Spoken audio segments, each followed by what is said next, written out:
Super excited to be here today. This is my first time at ETH Denver, and it's great to see so many people that are building so many awesome things.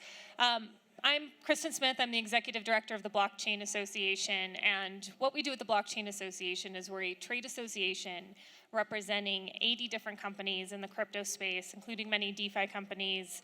And we do a couple of things. One is we propose policy solutions to different issues that are out there, which is not an easy task because so much of this is new and evolving so quickly. So Jake Chervinsky, who some of you may know from Twitter, heads up that effort. We also have a lobbying team who interacts directly with governments and with policymakers on the regulatory side and the legislative side in Washington.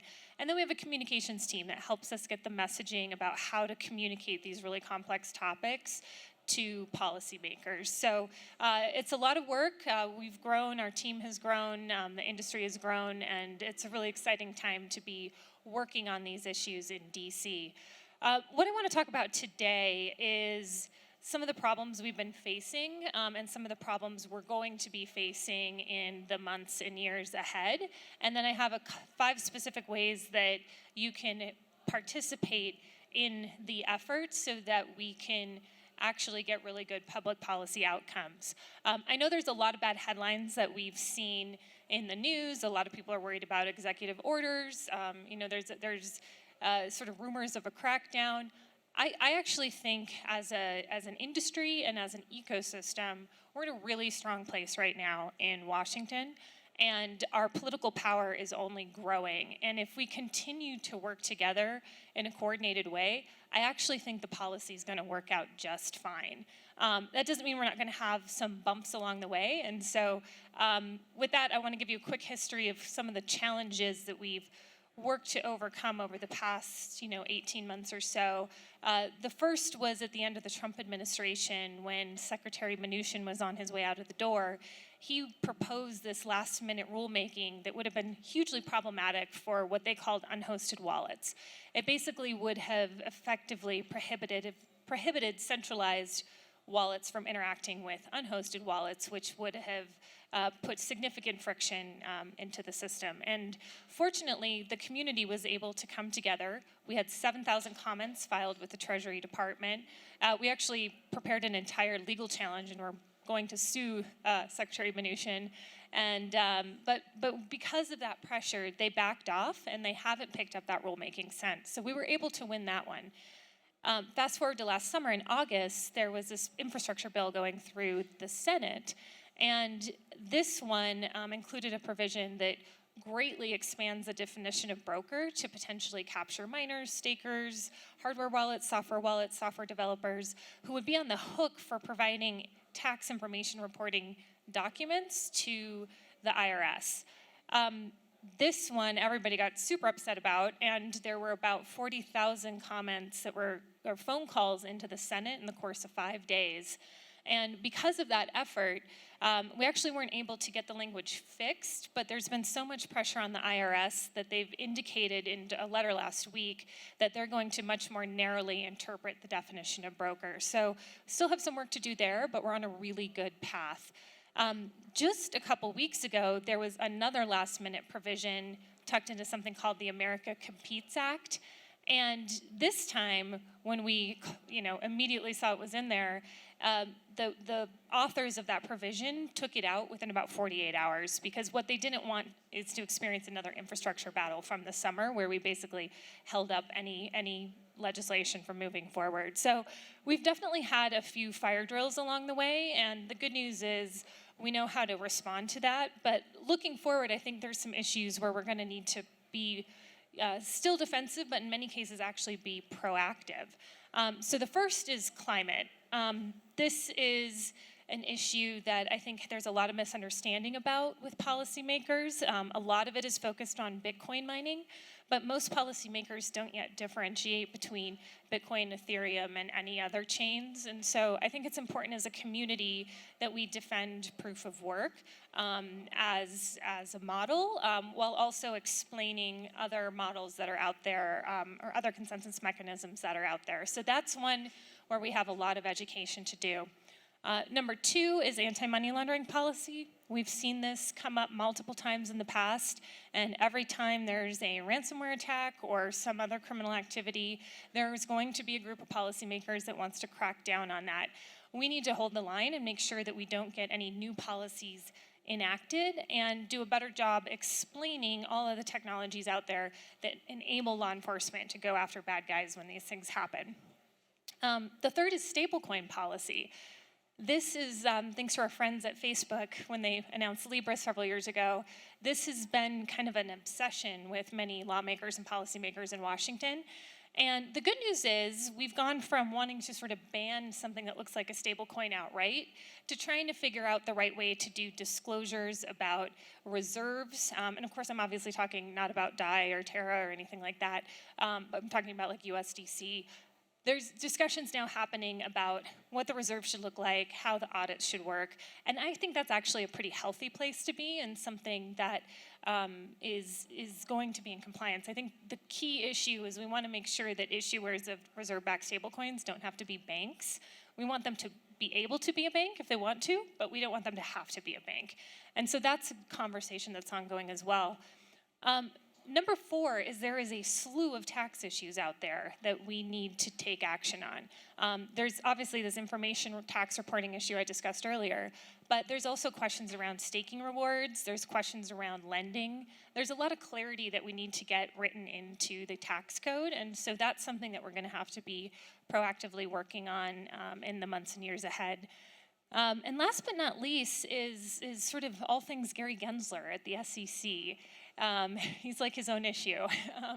He, is very interested in bringing more regulation to the crypto space. And from his worldview, he thinks almost all crypto assets are securities. And I think most of us working in this space take a differing view.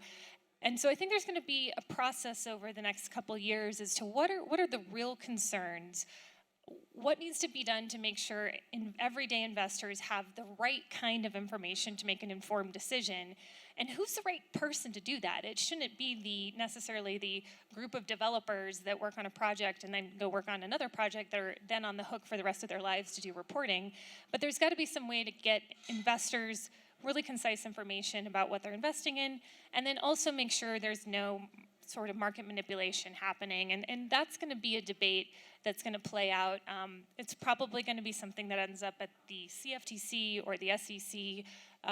But I think if we do it right, that can actually end up bringing more investment into this space. It'll bring the institutions in, and it will allow developers to continue to do all of the great work that they do without having to worry about the SEC hanging over their head. So I do think we have a lot of work to do.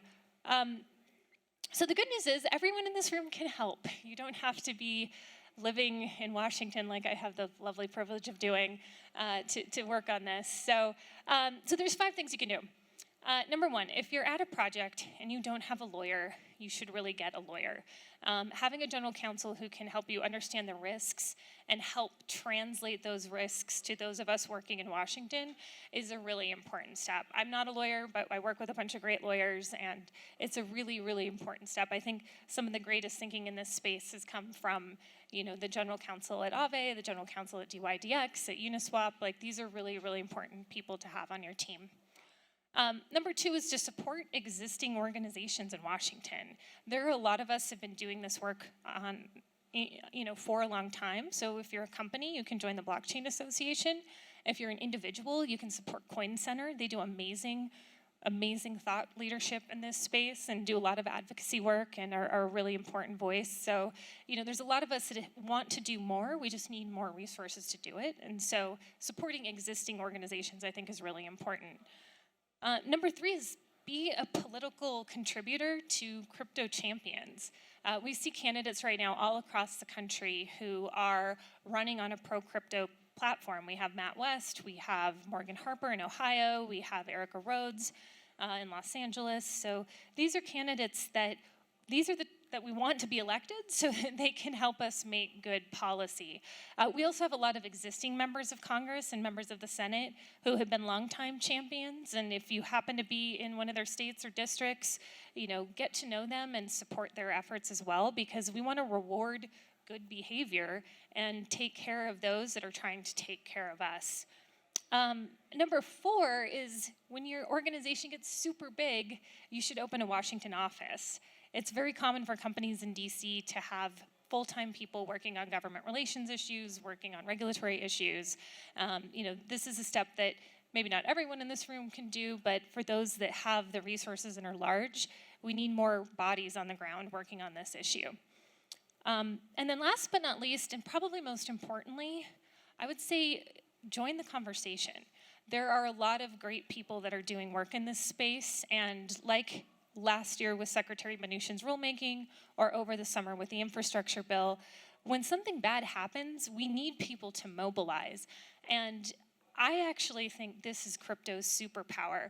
We're so used to working in a collaborative fashion, very quickly in an asynchronous sort of way, that most other industries don't do this, right? And so when something bad happens, the ability for us within a matter of hours to start to generate conversations on Twitter, to get letters and phone calls into the Senate, this is an amazing superpower that I have not seen out of any industry that I've worked for in my 20-year career in Washington. So, pay attention, and when the time is right, be a part of those efforts, because they actually really do work. When we're in DC, myself and my team, it's a challenge. We're starting to get through, but it's really hard to explain to them the power of decentralization. And I think we're starting to get that message across. This is an audience where decentralization needs no explanation.